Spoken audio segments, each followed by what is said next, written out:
Training for six-pack abs and the perfect body. If you follow the diet outlined in video 7, then you should find that you start to lose weight from all over your body, and this eventually reaches the gut.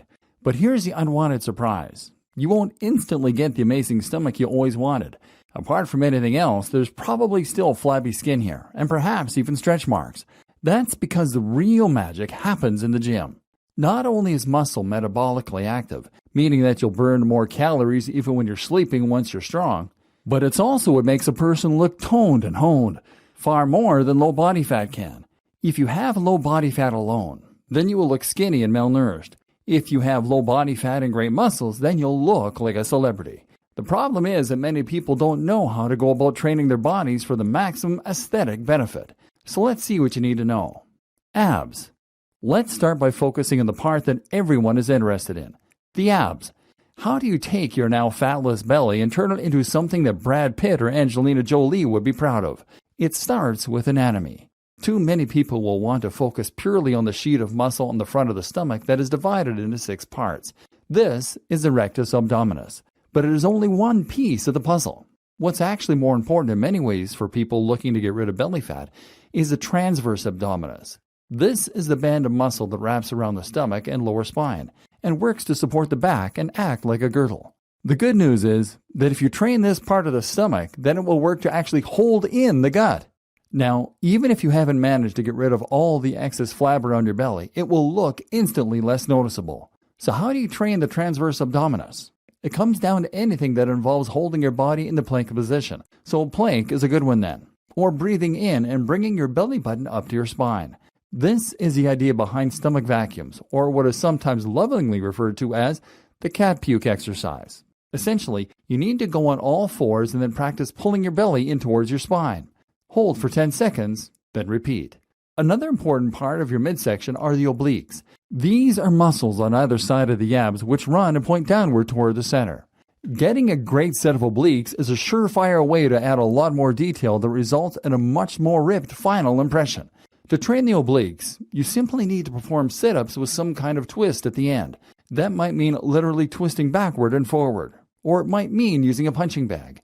All this is not to say that the rectus abdominis isn't important too. It is, and this is what will give you the vaunted six-pack look after all. To train this layer of muscle, it's useful to first have a good idea of how it operates. Essentially, the role of this muscle is to prevent you from snapping backwards and to hold your body upright by tugging against the erector spinae. It's also used when you bend forward, of course. What all this might tell you is that the rectus abdominis is often trained without going through the full range of motion. This is why performing sit-ups over a Bosu ball can be a good way to stretch it out and to challenge the muscle fibers that often get missed.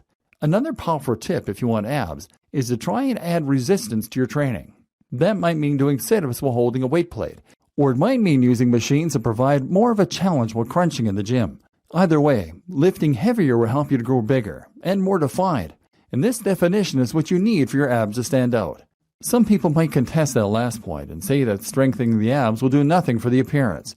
The easy way to contest this statement is to try contracting your abs right now while looking in a mirror. What you'll find is that they instantly become much more visible, which is simply because they're now bigger and firmer. Train with some resistance, and this is what your abs will always look like.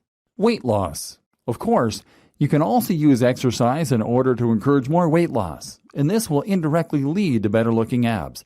There are plenty of exercise programs that you can use in conjunction with the diet in this video course, but ultimately the right one will depend on your specific goals and your training style.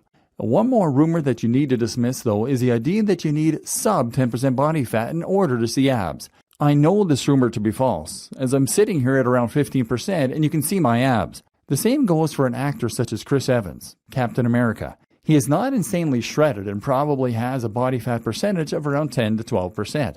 He still looks amazing, which is thanks to the large thick muscle that he has built up. But what is the best option for weight loss? One popular choice is to walk. This is a form of exercise that won't trigger a fight or flight response, meaning you can do it often and without feeling more tired at the end of a long day. Running is great, but you can only run so many times a week, and it's not highly practical. You arrive everywhere sweaty. Walking, though, is something you can fit into your daily routine, and that you can do often in order to keep burning large amounts of fat. Another good option is HIIT. This is high-intensity interval training. And it essentially involves switching from training that uses slow, easygoing cardio to training that involves going nearly all out for short bursts. This is ideal for using up glycogen, which, as we've seen, can help to prevent sugar from ending up as fat or traveling through the blood. What's more is that this means you actually burn more fat for the rest of the day, as you don't have the glycogen stores to fall back on. And lastly, consider concurrent training. This simply means that you are combining cardio with resistance training, doing some kind of repetitive task quickly with added weights. A good example might be using a stationary bike on the highest resistance settings, or using the battle ropes. This uses a lot more energy than simply doing cardio, and has the added bonus of toning muscle at the same time.